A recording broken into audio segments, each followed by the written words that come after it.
IT Insights, talks on business and IT challenges with tech leaders. Hello and welcome to yet another episode of IT Insights. My guest today is Georgina Owens, and I have great pleasure to talking to CTO at Liberis, top UK CIO 100 both years 2019-2020, UK top 50 most influential women in tech 2020 and 2021, and Woman in IT Awards nominee and winner. That's plenty of recognition, Georgina. Thank you for joining me here for this short discussion. Thank you. I'm very happy to be here. Can you give us, please, a little bit more context on what's your background, what you do? Yeah, certainly.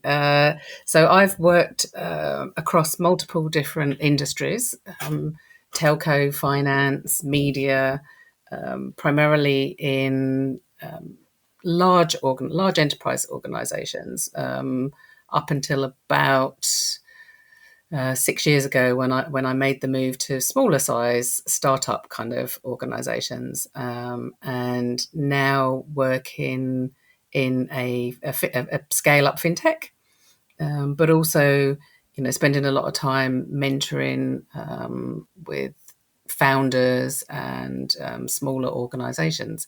So it's been an interesting journey. Going from huge 100,000 companies down now to a 220 company. But what's really interesting is actually the challenges don't change. They change a little bit on scale, but primarily, when you're dealing with people, when you're dealing with building stuff and supporting stuff, it's very similar. There's a lot of similarities that you can carry around in your toolbox. That's firstly very impressive and extensive experience, and thanks for sharing that context. And I had some sort of understanding that your experience in leading a multidisciplinary teams of up to definitely above 1,000 across global locations, and I'm very keen on expanding a little bit more on that. How did you manage cultural differences, or the fact that people were in different locations or are distributed teams? Can you tell something more about that? Yeah, it's interesting because when I larger teams across the different locations, that was pre-pandemic, and we didn't have the whole remote working that we have now, which of course actually is quite similar to when you're working with lots of remote teams, because you can't get on a plane all the time and be there. So when I look back, I was working remotely, the remote model, across those different geographies. But the big difference was with different cultures. And for me, I was working with Indian offshore organizations when it was still relatively new, when not very many companies were doing it, and because I had that experience, it kind of dictated my career, because anyone that was looking for that experience, there weren't many people around, so I sort of ended up getting those roles, and it just grew and grew from there. And the thing that I find is critical is really taking the time to understand the culture.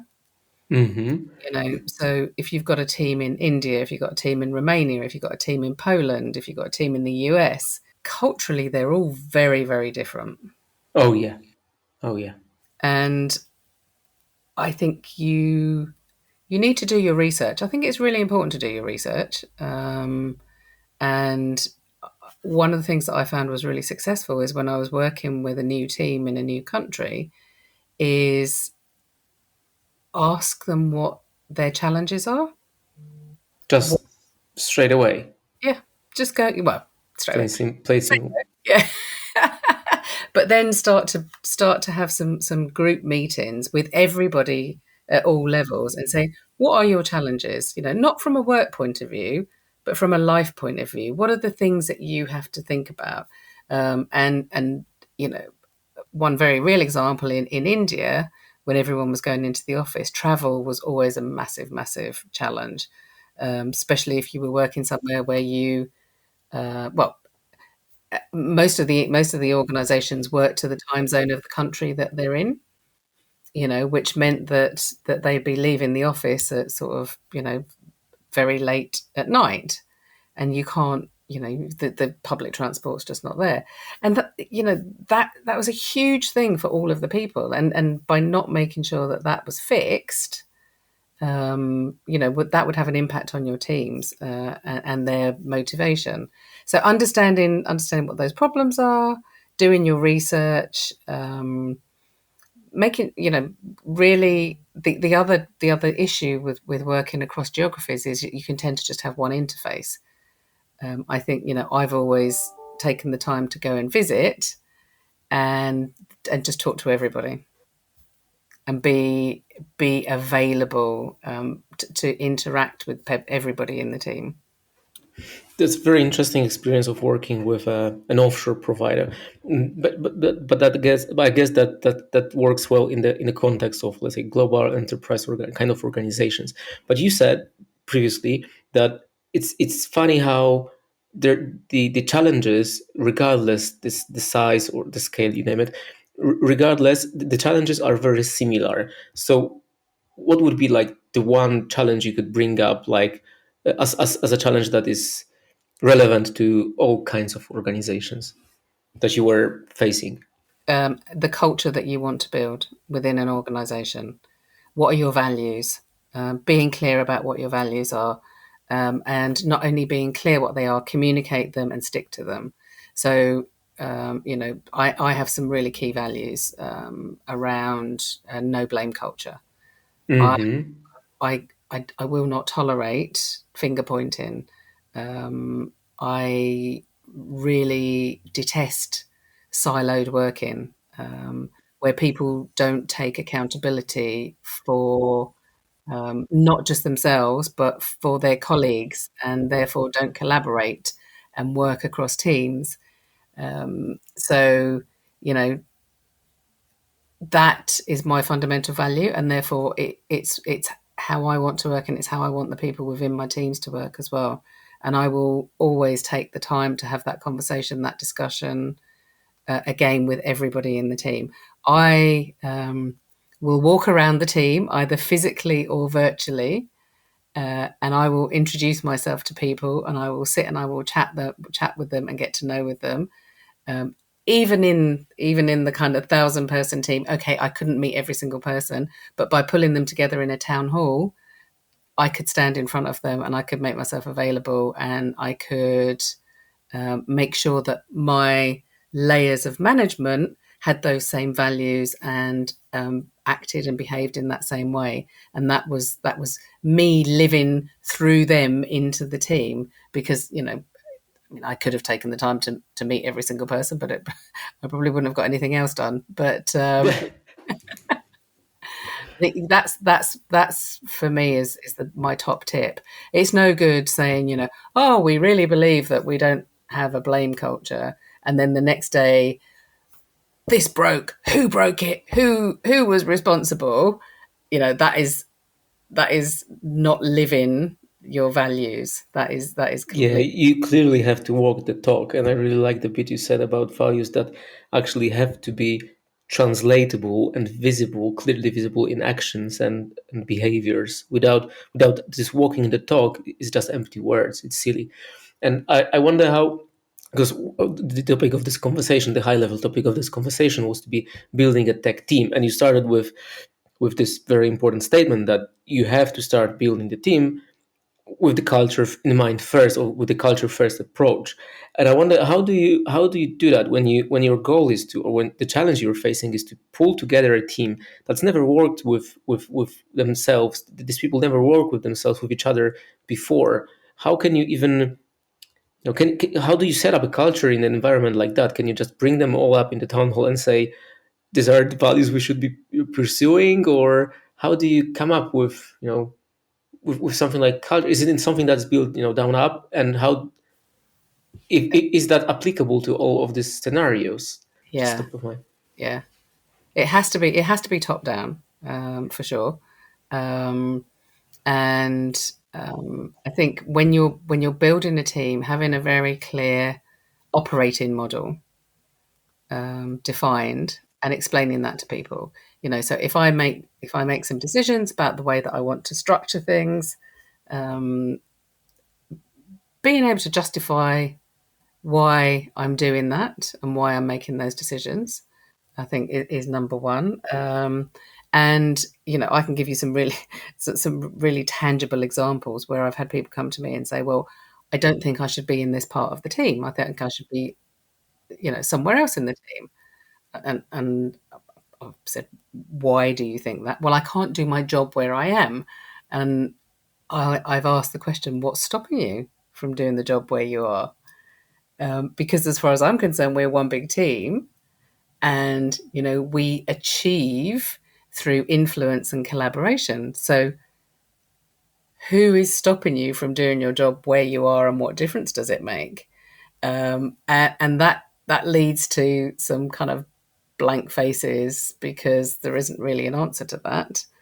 That doesn't mean that I won't change my mind, that I won't make tweaks and changes to a structure if we think it's the right thing to do for the right reasons.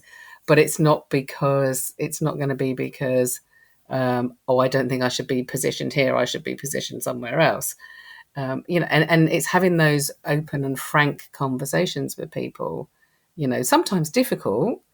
People are challenging, and they're challenging because of the right reasons. But you've got to be able to have those conversations, and be willing to explain yourself and why you've made the decisions you've made. That's very interesting how you perceive the role of a leader.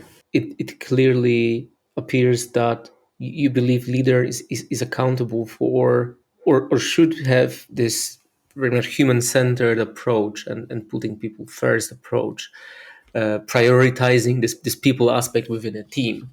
And I understand, that's a tip you can give to focus on the culture and put people first. So what would be your, let's say, thing to avoid, what we can recommend avoiding when setting up a team? Yes, I'll come to that. I think human-centered and all of the things that you mentioned, absolutely, but also have KPIs, right? It can't just be soft skills, although they're very, very important. I think it's equally as important to have your measures and your KPIs to ensure that you've got the data to show that you're being successful. So I didn't want to lose that point. What should you avoid? I think taking too many ideas, and it's really easy to be influenced. When you're in a fast-moving environment and doubting decisions that you've made. So there's a balance between don't be too rigid, but then also don't just kind of change too quickly without really thinking it through as well. And that's another really difficult leadership challenge when people are criticizing you and criticizing, perhaps the way that you've set things up, and maybe don't have belief in the way that you're leading your team. You've got to stand firm, and that's why you need the KPIs and the data. You've got to stand firm behind the decisions that you've made and behind the team, that you're supporting. But don't be too rigid. So it's a balance. It's all about striking the balance and avoiding extremes, I would say. Anything that's extreme is perhaps not perceived as welcome, regardless the context, of course, especially here. And when you've got a junior management team, what you will see with them is they will come to you and say, "Oh, this is not working. I think I should change it. This is not working. I should change it. This is not working." And it's like, okay, we can change it, but let's think about why you want to change it, and what's going to be the impact. Because, if you change too many times, then that causes instability. And then the rest of the team just think, well, we don't know which way we're going because we keep changing direction. Let's put a spotlight on the financial industry for a sec now for another question. What are the key, let's say, tech competencies that being most necessary in the financial industry today, from your point of view as running a tech team at a fintech scale up? Yeah, I've thought about this quite a lot. Is there any difference in specific competencies required? Maybe there's no differences. I think it's always good to have knowledge of the industry that you're in. Like domain-driven kind of background. Yes, yes, a domain-driven background, but that doesn't preclude you from hiring somebody from a different background because they will bring a different perspective. Now, there are some industries that just don't transfer and don't mix. And as an example for that, I would think about health tech. Yeah. You'll find that people and ed tech. You'll find that people that are in health tech and ed tech are tending to do it more as like a mission. Mm-hmm. In Driven by different, let's say, drivers, Yes, yes, not applicable in other industries, yeah, presumably. yeah, and likewise, people that go into gaming, right? Yeah, yeah. It's because they're very Different driven. mindset. Yeah. But somebody told me that fintech wasn't sexy, and you know what? I just don't believe that for a Is it minute. sexy? Of course, it's sexy. Yeah. So how would you, if you were to build like a tech team from scratch, what sort of, who would you need in an ideal world, in a perfect scenario? How would you set it all up? I think for me, I'd just look at the end-to-end delivery of technology. So you've got your foundational services around your employee support, your management of your suppliers, your basics around service management, SLAs. You've also then got your data, your architecture, your security, and then of course you've got your engineering team, your QA, tech ops, DevOps, and all of those different roles are required across all the industries. I mean, that's where I was trying to think about: is there anything that you wouldn't have of those roles in any industry? And I think those are your sort of basics that you require. Universal, yeah. It's the foundation, I guess, Yeah. as applicable to any industry, any vertical. It's vertical agnostic, I guess. But again, regardless of the vertical, the digital transformation, let's say, take or approach seems like one and only direction for companies that want to develop and grow. You just have to be digitally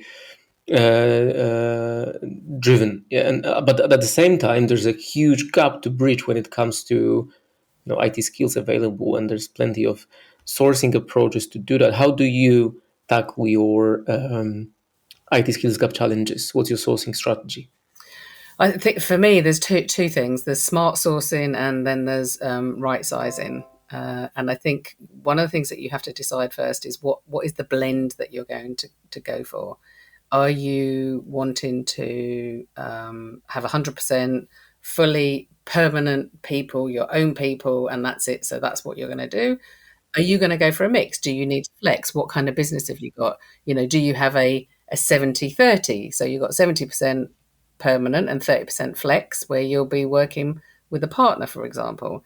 And then once you've worked out what your blend is, then work out how you're going to source it. And that's where I come up with the smart sourcing part. So I don't know, do I want to be, let's say I was a network heavy organization, would I want to be managing that myself, or would I want a partner to do that for me? If I've got QA is another great one, right? Do I want to recruit QA resources? Do I want to go to a specialist QA organization that's going to do it for me? Engineering, do I want to hire all my own engineers? Do I want to have a mix from different organizations? If I'm doing something, if I'm doing a lot of mobile development, do I want to go to a mobile agency, or a digital agency, as a lot of them call themselves?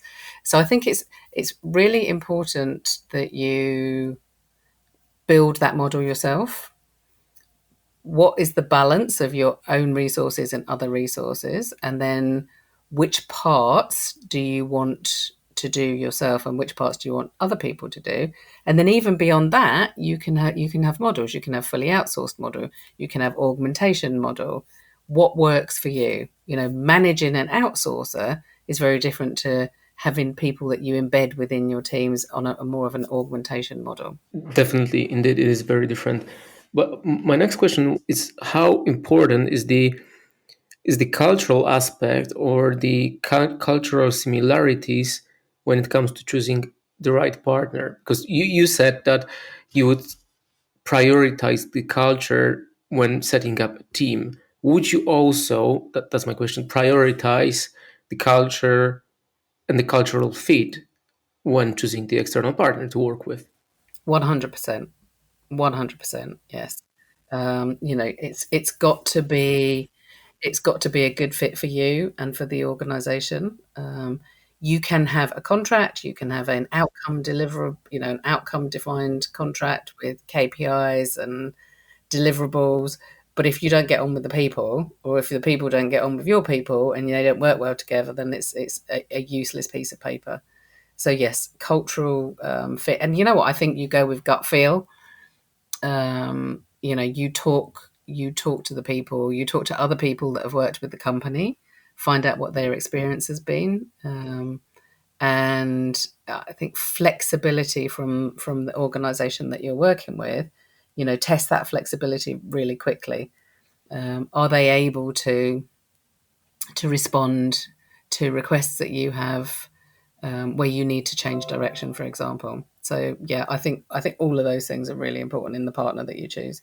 I'm really happy you answered that way. I do believe prioritizing culture and culture in the first place is something that brings people together, and or without this, let's say, building block, without this fundamental context of sharing the same mindset, values, or consciousness, even if there's tangible business opportunities, the house sooner or later collapses, and this building is just not, let's say, reliable enough. Yeah. And I think when some of the very, very large, very, very expensive organizations in the past, the model that they used to try and operate was to come in and really take over, and direct, and I've worked in that environment, and it was horrible. Really wasn't pleasant at all, because you just felt like what they were trying to do was just, discredit you and your teams all the time to make themselves look better. Uh-huh. And that's not a nice environment to work in. No, you don't want to be a part of a culture like that. Yeah. Thank you, Georgina. Any last tips on or lessons learned when it comes to building a tech team that you would like to share with our audience? Yeah, I think you need to choose people that have got a strong can-do attitude. That's kind of really important. And be able to knock down hurdles when they come up, but in a positive way. Through working through the challenge, and working collaboratively with other people to always find a way forward. I'm a very positive person. I'm always going to be looking for that sort of same skill and attitude reflected in the people, that I want to hire in my team. Thank you, Georgina. Thank you for sharing that insights. It was very informative and very inspiring for me to understand your take on that. And thank you, our listeners, for being with us on this another episode. If you liked it, if you found it useful, don't hesitate to share it, and do let us know if you'd like to have another topic covered in one of the future episodes. That was IT Insights. Thank you. Visit us at itinsights.tech and dive into our podcasts, webinars, and events.